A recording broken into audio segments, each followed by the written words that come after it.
If you are interacting with Web3 in any capacity, buying a token, providing liquidity, or minting a digital asset, you are interacting with a smart contract.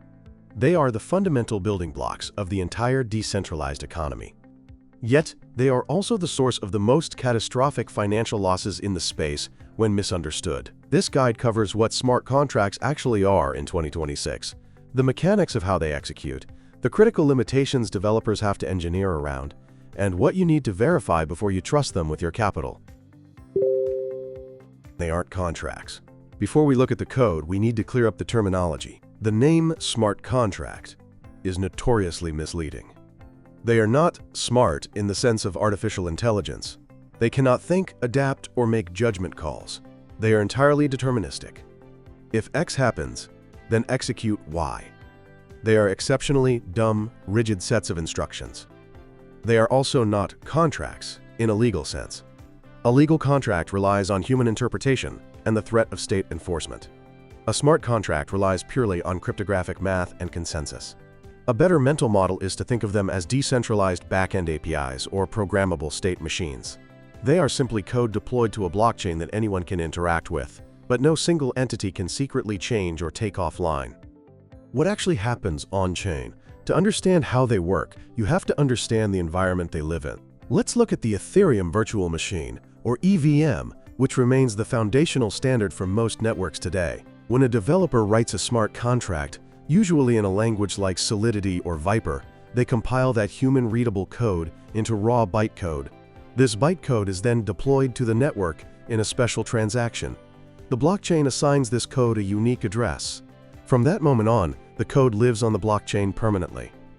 The blockchain itself acts as a massive global state machine. The smart contract defines the rules for how that state can change. For example, a basic token contract keeps a ledger. Address A has 100 tokens, address B has 50 tokens. When address A sends 10 tokens to address B, the smart contract checks if address A actually has the balance, deducts it, and adds it to address B. The entire network validates this math. Your wallet does not hold tokens. Your wallet holds the cryptographic keys required to tell the smart contract to update its internal ledger. Gas and the cost of execution. Because smart contracts run on thousands of computers globally at the same time, compute power is strictly limited. You cannot run infinite loops or heavy calculations on a blockchain. To prevent spam and infinite loops, networks use a mechanism called gas. Every single operation in a smart contract, adding two numbers, reading a balance, storing a new variable, costs a fraction of a cent in network fees. The user initiating the transaction pays this gas. If your transaction runs out of gas before the smart contract finishes its execution, the entire transaction reverts. The state rolls back as if nothing happened, but you still lose the gas fee you paid the network validators for their computational effort. This atomic nature, where a transaction either executes 100% perfectly or 0%, is a core feature of smart contracts. The Oracle problem: how contracts see the world. One of the hardest concepts for beginners to grasp is that smart contracts are blind. A blockchain is a closed, deterministic system.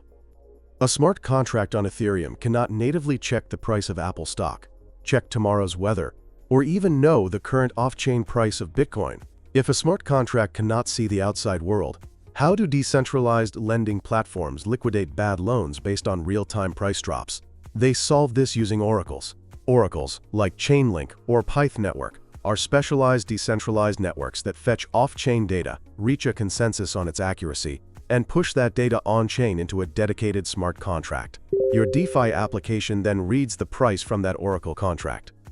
If the Oracle fails or is manipulated, the smart contract will flawlessly execute terrible financial decisions.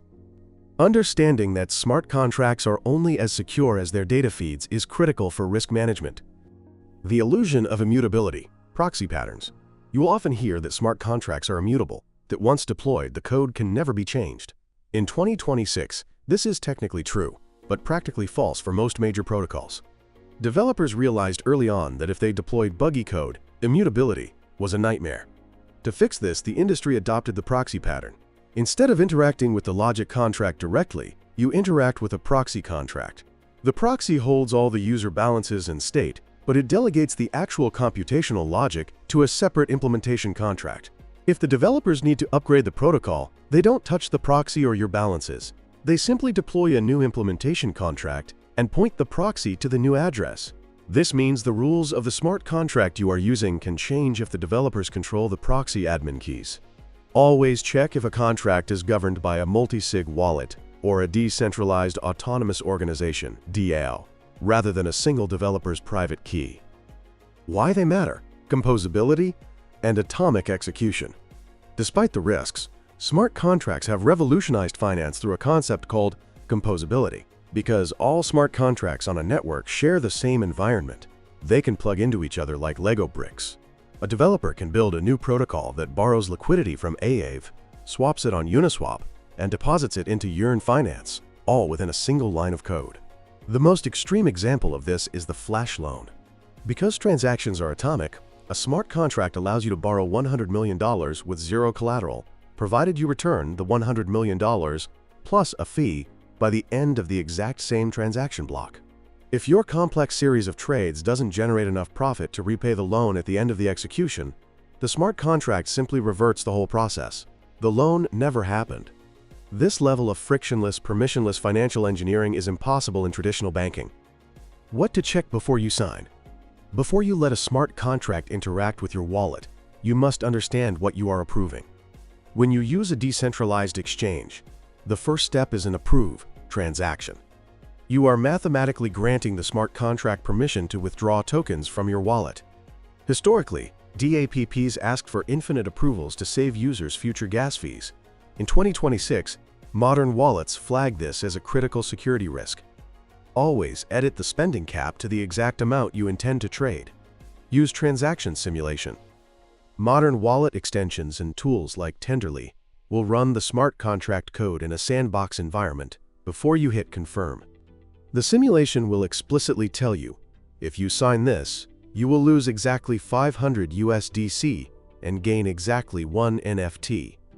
If the simulation shows your entire wallet draining, you are interacting with a malicious contract. Smart contracts are not magic. They are just public, verifiable, back-end infrastructure.